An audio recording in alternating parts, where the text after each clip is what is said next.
Greetings and welcome. Now, do you ever get it in life where you spend a lot of time passionately disagreeing with someone? They may be in the spotlight or maybe a friend, but when it comes to politics, you just never ever agree.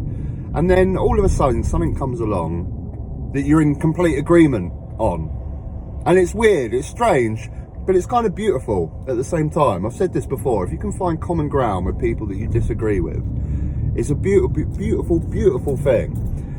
And I've just had that this week with none other than Nigel Farage. We have an outdated system. We have a 19th century system for electing people in the 21st century. There are lots of different views. It isn't just Conservative and Labour. There are lots of different views out there. And under a first-past-the-post electoral system, they rarely get any representation in Parliament. Take the Greens. There's a significant number of people in this country who support the Green agenda. I think it's crackers, but that's not the point. Yeah. Lots of people do. They have one MP with no prospect of getting any more. Yes, Nigel. Yes. This is bonkers, but I'm loving it, strangely. I'm loving it. I mean, I led UKIP in 2015 to 4 million votes and 1 seat.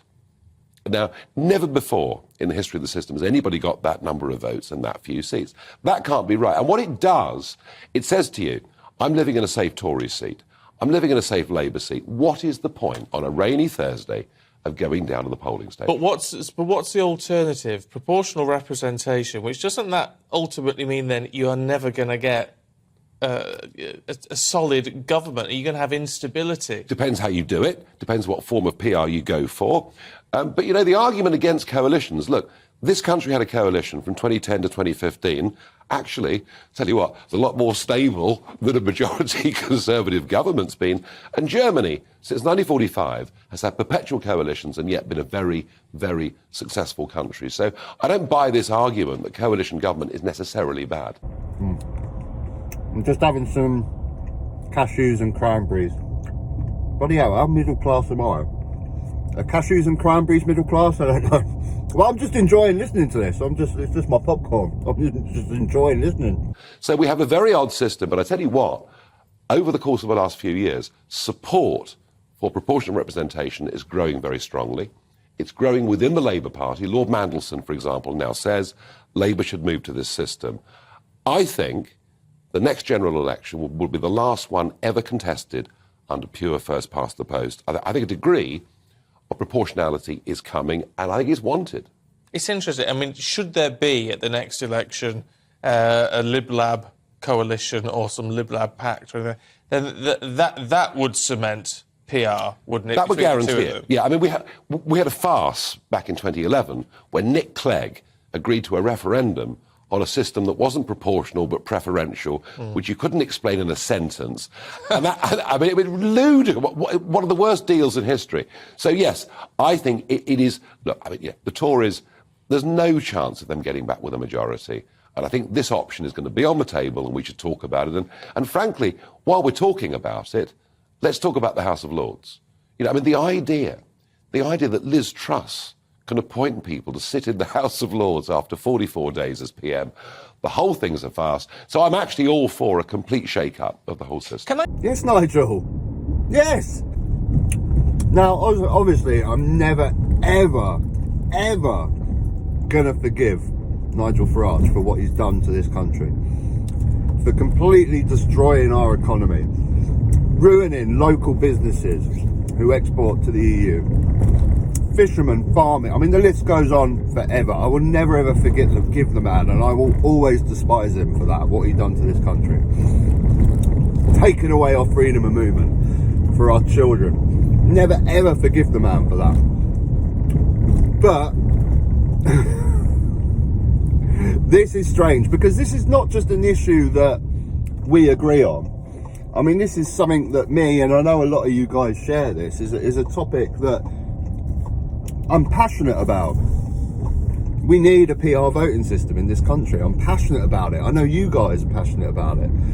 So it's a strange thing. Like, I've agreed with Nigel Farage on something before. I know he's been vocal about legalising marijuana, and he's been pro decriminalising drugs and things like that, you know. I've agreed with him on those things, but this one's different because this is I'm passionate about this subject, and he obviously is as well. I mean, crying out loud, the stats that he just gave, 4 million people voted for him and he got 1 MP, and I'm pretty sure that 1 MP just defected anyway and went over to them anyway, regardless. But credit where credit's due, and credit where credit's due to GB News as well, because I give GB News a lot of stick, and rightly so, because 80% of their output is still anti-migrants coming over the Channel crossing, climate crisis, and anti-woke. I mean, that's 80% of their nonsense content that they put out. So rightly so, I take the piss out of them. But credit where credit's due, occasionally they do spring up. They have had pro-EU voices on the show before. I've added it in my video. But you see, I think it's important that we're reasonable in these debates, and I do take your point that Brexit really in many ways hasn't been able to be tested because of the pandemic, right?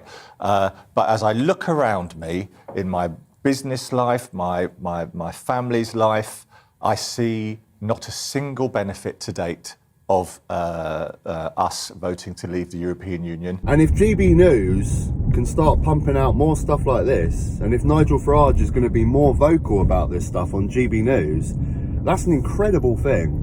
Because the way I see it, on the left of politics in the UK, I think the common consensus is we need a PR voting system, and everyone's quite vocal about that. But on the right, it hasn't been the same.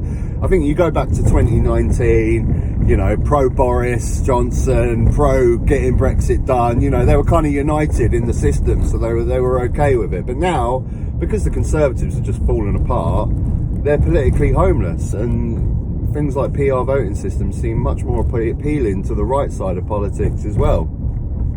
Farage says in the interview he reckons that this will be the last general election contested on first past the post. I hope he's right.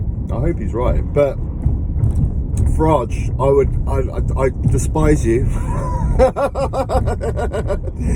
But you know, the enemy of your enemy is your friend, right? I guess it's that situation, and both of our enemies is first past the post voting system.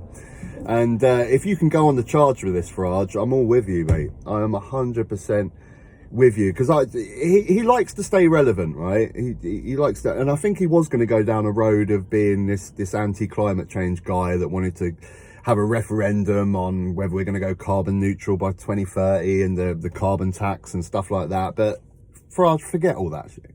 Come on, let us at least, if you're going to destroy the UK, at least let us save the planet.